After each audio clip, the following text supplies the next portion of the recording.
saham 10%. Untuk usaha kayak gini nih, ini mah udah seneng. Makanya jadi tuh PLTD itu. PLTU itu jadi. Dia yang bayarin. Gue beresin, tenang, jangan pakai uang Pak Bupati, saya beresin. Kita udah seneng, dia bilang. Bisa kayak begini katanya. Nah ini contohnya. Kita tuh jadi membuat orang itu, saya aja enak gitu loh. Saya dulu tuh, saya bilang belas kasihan Tuhan guys sama saya gitu ya. Kalau enggak, saya masuk bukan gara-gara kasus soal agama gitu loh. Udah masuk penjara tuh gara-gara bunuh orang saya mungkin. Saking kekinya itu loh. Dikerjain, belit-belit, kerjain, belit-belit. Saya punya pabrik tuh, macam-macam aja kerjain. Nanti izin genset lah, mesti izin inilah, izin itu. Dan kerja yang datang, ngirim contoh lab. Pokoknya tiap hari ada urusan sama mereka. Belum lagi LSM, belum lagi yang macam-macam datang. Pokoknya tiap hari itu kita antemnya di pabrik itu. Udah panas, macam-macam, lagi duit bokeh lagi, udah deh. Orang lagi duit bokeh tuh kesel tuh. Tata kelola negara memang nggak optimal menurut saya. Kita sebagai rakyat itu dipaksa menerima bare minimum.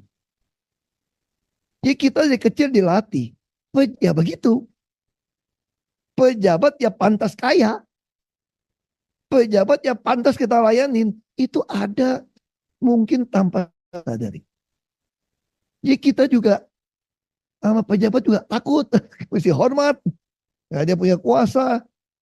Nah ini selalu ada dalam kita. Buat iklim investasi udah nggak ada. Kita dagang kok. Singapura pertama kali, saya ingat banget, tahun 50-an, masih orang tua masih hidup, kan dia tinggal di Australia. Dia bilang gini, saya bukan tidak nasionalis ya, Hok ya. Saya itu dari kecil sampai sekarang, mau 17 Agustusan, tetap gue hormat. Walaupun gue warga negara Australia. Kenapa tahu kayak gitu? Karena bapak gue bilang dari kecil, udahlah investasi Indonesia susah. Gak ada obatnya lah. Kalau dikelola dengan cara sembarangan. Udah gak ada obatnya lah negara ini. Lebih baik kamu saya sekolahkan ke luar negeri. Singapura, Australia. Di Singapura murah. Kalau nggak salah dulu 500 juta apa 1 miliar rupiah kita. Dulu kan gede, dolar kita kecil. Itu langsung dikasih itu Pak. Bukannya permanent resident Pak. Bukan golden visa. Lee Kuan Yew bingung nih, ini pulau kecil nih gimana dilepas dari Malaysia. Ini gimana cara bangunnya? Ditawarin siapapun mau investasi ini, gue kasih warga negara malahan. Bukan golden visa. Masalahnya kita dikasih warga negara kita nggak mau kali ya. Itu yang kita tak tahu. Kan kita disuruh kabur kan. Nggak apa-apa. Kalau mau kabur dulu apa? Kok saya setuju. Asal bring dollars home. Gitu kan. Kalau bawa dolar pulang oke. Okay. Jangan bawa dolar ya. Gue juga banyak di rumah. Dolar bu. Supaya jadi kaya katanya. Lapangan tanding juga nggak merata. Itu yang dikeluhkan oleh para industrialis. Misalnya gini.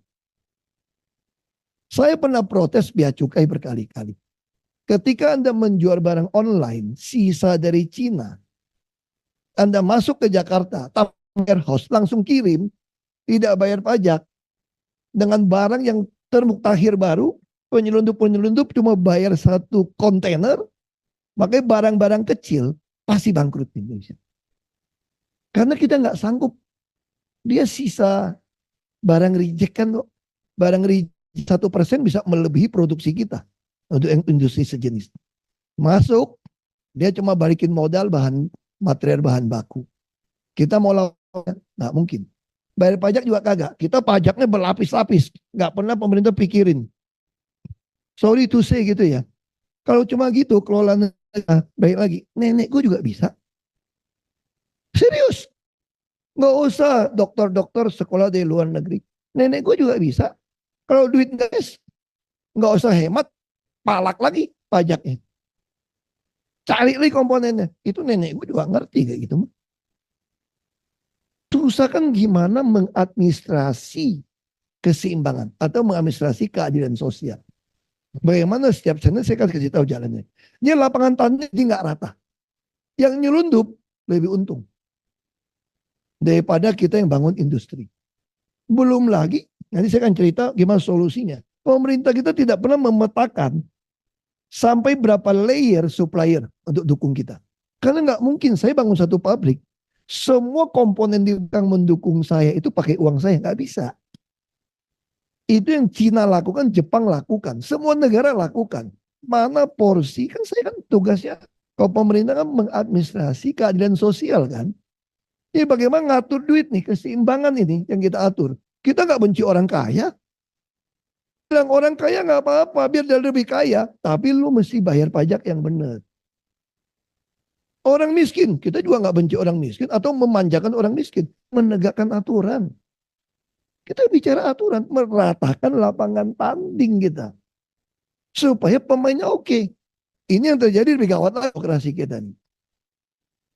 Penguasa jadi penguasa. Penguasa plus pengusaha dia. Celaka. Hampir semua investor asing yang masuk.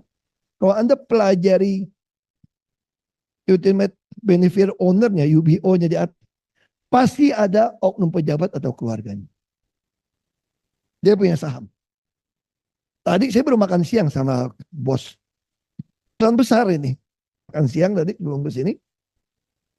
Ya aja cerita lah. Tanya kondisi Indonesia seperti apa. Ngomong-ngomong, aku gak usah sebut nama. Ada yang selalu bilang gini kalau nama saya mah udah umur hok, buat apa lagi kau cari duit, kau udah kaya. Enggak taunya ada bagian juga bos di situ. Begitu ngomong SDA, ada bagian. Hilirisasi, ada bagian. Cek aja. Di luar negeri di mana tuh perusahaan punya siapa. Ada tuh ujung-ujung siapa di belakang. Nah ini semua lapangan tanding jadi tidak merata. Anda kenal pejabat, dikasih saham, kenal orang dalam, Anda dapat perlakuan. Kalau enggak, jangan golden visa, silver visa pun susah kali. Visa biasa juga dikerjain, visa buat pegawai dikerjain kok. Tuh, tangkap tuh, yang beli mobil banyak itu loh. Itu urusan izin itu tuh susah loh. Urusan izin tenaga kerja, belum lagi kirim tenaga kerja kita ke luar negeri, mau dapatin izin itu semua tuh penuh dengan ketidakjelasan. Ini yang terjadi di kita sebetulnya. Baik lagi nih. Jadi gimana caranya? Ini rekomendasi saya ya. Anggaran itu semua harus berbasis kan namanya juga berdasarkan apa kinerja kan. Itu harus money follow function. Hari ini bagaimana investor bisa percaya kita ketika dilihat menyusun anggaran kita suka-suka. Tahun depan mau narik 700-an triliun untuk bayar hutang. Kalau dalam bisnis, lu udah bangkrut itu. Itu kalau kampung saya namanya itu gali lubang, tutup lubang namanya kan. Betul kan? Jadi kalau kita kelola negara seperti ini buruk sekali manajemennya. Nyusun anggarannya ngaco banget. Lalu dipotongin anggaran semua. Ini yang kedua optimalisasi biaya. Jadi waktu duit nggak ada, bukan potong biaya saja. Tapi kita mesti lihat mana itu optimalisasi biaya. Biaya mana setiap set itu harus menghasilkan uang. Kalau waktu saya menyusun APBD, bagaimana setiap rupiah disusun, dikeluarkan, bisa membuat penuh otak, perut, dan dompet warga. Itu guidance kepada semua SKPD menyusun anggaran. Saya tidak mau tahu. Saya periksa satu persatu sampai satuan ketiga. Itu dipasang di website. Untuk apa pasang di website? Supaya ada orang yang agak kepo atau senang bantu saya. Saya laporin kasih nomor telepon saya. Nanti dikasih tahu, Pak hati-hati Pak, anggaran ini maka Pak. Wah saya langsung baca. Karena kan jutaan item gimana mau lihat kita. Maka kita taruh di website. Kita ngomong, kita sebarkan di YouTube. Supaya orang tuh saya pasang 3 kamera. Yang dengerin saya ngomong juga saya kasih kamera. Nah ini misalnya WA saya itu, dulu SMS ya sama BBM. Pak, Bapak lihat tuh muka yang baju hitam itu Pak, sebelah pojok itu Pak. Itu muka itu kayak nggak seneng tuh Pak, pasti itu biang kerok atau apa. Wah saya lihat, oh iya, periksa, kayak gitu. Jadi yang ketiga, kita harus lakukan digitalisasi untuk mengontrol semua. Nah sejauh mana pemerintah? Saya waktu jadi gubernur, saya sudah menyerahkan e-budgeting kepada Mendagri. Sebetulnya kenaikan APBD PBB seluruh Indonesia kendalikan oleh Mendagri. Semua perda APBD tidak disahkan oleh Mendagri, nggak bisa pakai, nggak bisa keluar. Jika dengan e-budgeting, kita dengan masukin nama juga digital kan, pemahaman-pemahaman nggak bisa dibuka, kayak gitu loh. Nah, kita tinggal bikin aja, saya kasih kok, saya kirim orang. Nah, saya berharap Mendagri itu memberlakukan ini seluruh Indonesia. Kalau itu diberlakukan, ini akan menghemat luar biasa di daerah. Termasuk pengadaan nanti. Pengadaan juga sama. DKI menjadi provinsi pertama di laman APP. Sekarang dimainin pakai harga tertinggi. Kemarin saya temuin Pak Pramono. Saya sampaikan Pak, hati Pak, jangan mau mereka bilang ini e-budgeting Ahok. Ini betul e-budgeting Ahok, tapi harga komponennya mereka suka-suka masukkan harga distributor yang paling tinggi. Jadi caranya gimana? Saya bilang pakai faktur pajak. Penjualan ke swasta. Si swasta boleh memperbaharui. Supaya beli lebih banyak, kalau ada turun, lu kickback nggak ketahuan KPK, saya masih nggak bisa nangkap kamu. Tapi kalau begitu tinggi, Anda mainkan, hasilnya apa? Begitu nggak berani main, silpa. Coba perhatikan APBD, APBN kita. Katanya nggak ada duit, minjam duit kan?